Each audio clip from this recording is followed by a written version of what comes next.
Here are my top 10 games of all time, and I'm not gonna lie, number one, it may shock you. For my honorable mentions though, I got Battlefront 2. I think this game is awesome. I think it's fun. The heroes mode, the villains mode, that's awesome. But I have not played the campaign enough for me to put this on my top 10, you feel me? Same goes for Lego Batman. I remember loving this game as a kid, but I can't really remember too much about it. I just remember that feeling I had as a kid, you feel what I'm saying? So that's enough to get an honorable mention, but let's get into the real list. Number 10 for me, it's a split between Mario Kart and Super Smash. I just call it the party games. The games that you can play with like 4, 6, 8 of your friends, you feel what I'm saying? And it can be a grandiose time. You can do Smash tournaments. You can do Mario Kart tournaments, you feel what I'm saying? You could put bets on it. Like Mario Kart, Super Smash are easy ass games too. Anybody can learn how to play it just like that. These games are goated. Let's say you're hanging with the homies, y'all a little bit bored. You could just turn on the Switch, play some Mario Kart, and you're good for the next 3 hours. It's crazy. Next for me has got to be the Arkham series. I couldn't really pick one because in my brain, all 3, 4 games kind of blend together. But in this case, for the picture, I'm going to pick Arkham City. The action of this game is one-to-one. The story, the way that they were able to tell the story of these Batman villains and make them all interesting and make the goons, the people that, I don't think you can say goons anymore, actually. Fodder, the NPCs that you fight, like for example, were dressed up like Scarecrow's goons, like I said it again. Oh my God. Batman being one of the most excellent detectives of all time. The effort, the time, the graphics for the time especially are amazing. These games are goated. If you haven't played the Arkham games, you are missing out. Like, I genuinely think there's gonna be people that are pissed that this is number 9, but hey, I got some more heat on the list. For me, at number 8, I got whatever my favorite Call of Duty is because it changes every other day. Sometimes it's Black Ops 2, sometimes it's Modern Warfare 1, sometimes it's Modern Warfare 2, sometimes it's Black Ops 3. You never know. Sometimes it's Call of Duty Ghosts. That's probably one of my favorite campaigns, honestly. But for the sake of the video, I'm going with Black Ops 2 simply because the zombies mode in Black Ops 2 is generational. I don't think a game will ever top or be able to come close to Black Ops 2 zombies. I think this may shock some people, but at number 7, I got Uncharted 3. This is when Nathan Drake was at the peak of his aura, the peak of his powers, when he was doing dumb shit like jumping out of planes for no reason. The first 2 Uncharted games were pretty good, but this is the one that took it from pretty good to a goated franchise, in my opinion. Another one that people are probably gonna say is too low, but there's a lot of damn good games out, okay? Okay. I got GTA 5 at number 6. Campaign is awesome, it's fun as hell to play. Playing as 3 different characters will always be goated in my opinion. The multiplayer is just as goated. The heists are awesome. Going to the casino is always a fun ass time with your friends. But for me, it just like aspects of GTA that I am not able to get into, you feel what I'm saying? Like racing.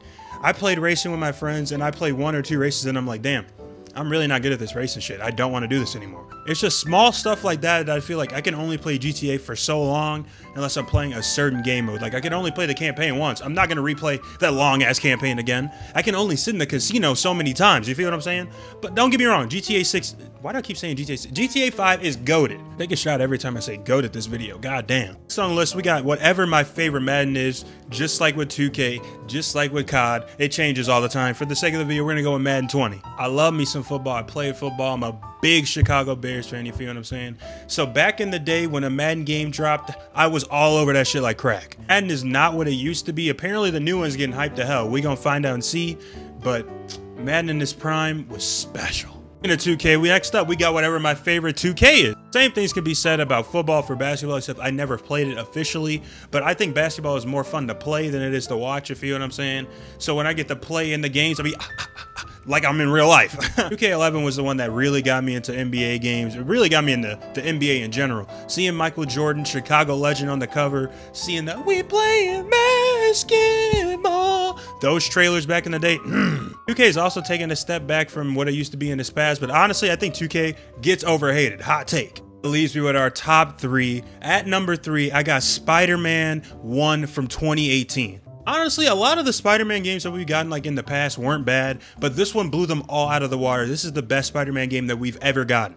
Awesome story with Peter fighting multiple villains like Mr. Negative, Doc Ock, Green Goblin, him meeting Miles in this story. The DLC packages were awesome. Everything about this Spider-Man game is peak gaming. It's what you want from a single player game experience. Especially when you're Spider-Man and you're getting to swing around New York like the web swing in that game was immaculate. Goddamn shame that they didn't drop any DLCs because of the hacks and all that bullshit for Spider-Man 2, because that game could have lived up to the hype of this one, but it just didn't. Really struggled on what to put for my number 1.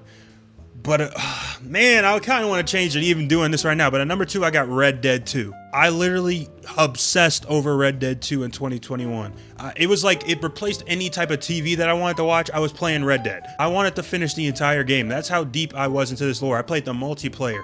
I was so into this game, and spoiler, when Arthur Morgan died, I literally looked up on Google if there was a way to keep him alive. That's how serious I was about this game. Everything I'm saying about it makes me want to put it at number 1, but my number 1 just holds a little bit more emotional value. For me, number 1, the best game that I've ever played, the best game of all time, is Assassin's Creed 3. I remember playing this when I was a young jit. I definitely shouldn't have been playing this game, you feel what I'm saying? But I was so interested because there was history in this. George Washington was in this bitch. There's a bunch of historical figures, Ben Franklin. I thought that was so cool for some reason. Including the historical figures made it so much more real in my head, man.